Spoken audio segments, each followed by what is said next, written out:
ఓం సాయిరామ్. సమర్థ సద్గురు సాయినాథ్ మహారాజ్కి జై. సాయిని కొలిచే వారందరికీ నమస్కారం. సాయిరామ్ దయ వల్ల అందరూ సంతోషంగా ఉండాలని కోరుకుంటున్నాను. ఓం సాయిరామ్. బాబాగారి లీలను ఎవరు కూడా మనం అంత తొందరగా అర్థం చేసుకోలేము. బాగా బాధలో ఉండి కుంగిపోయి ఇంకా నేను ఏం చేయలేను అనుకున్న సమయంలో మనతో ఉండి మనల్ని ముందుకు నడిపించుతాడు సాయిరామ్. బాబా చూపిన దారిలో నడుస్తూ బాబా చెప్పిన మాటలు పాటిస్తూ ఉండాలి. ఓం సాయిరామ్. ఈరోజు సాయి సందేశం. అమ్మ, నీ కోరికలు అన్నిటినీ నన్ను అడిగి జవాబు కోసం నువ్వు వేచి చూస్తున్నావు కదమ్మా. ఎప్పుడు సాయిరామ్ నా బాధలను నెరవేరుస్తారని చూస్తున్నావు కదమ్మా. నేను చెప్పే ఈ మాటలు పూర్తిగా వినమ్మా.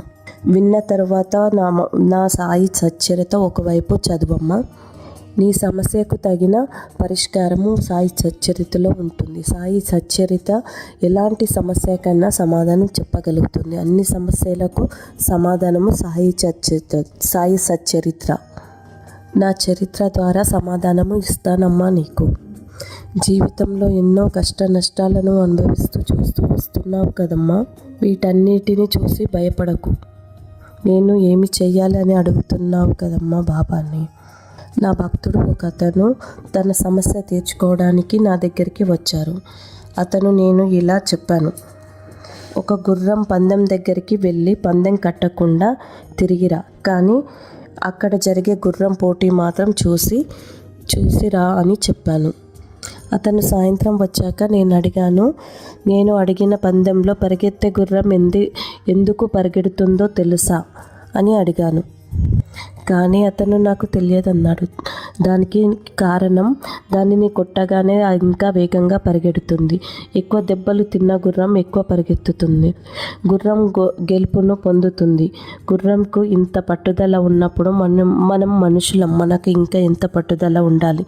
కష్టపడితేనే విజయం సాధిస్తామని అతనికి వివరంగా చెప్పాను. సంతోషంగా ఉన్నప్పుడు ఉన్న ధైర్యం కంటే కష్టాల్లో ఉన్నప్పుడు అంతకన్నా ఎక్కువ ధైర్యంగా ఉండాలి. పడిపోయినప్పుడు ప్రతిసారి గెలవాలి అని తపన ఉండాలి అమ్మ. నువ్వు విజయం సాధించాలనే పట్టుదల నీ కళ్ళల్లో కనపడాలి. ఆ కోరిక నెరవేరడానికి వేగంగా పరిగెత్తు. గెలుపు వైపు వెళ్ళు, గెలుపు పొందు.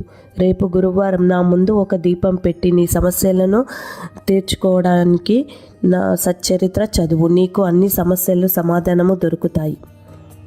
నీ సమస్యలు నాతో చెప్పు. ఓం సాయిరామ్.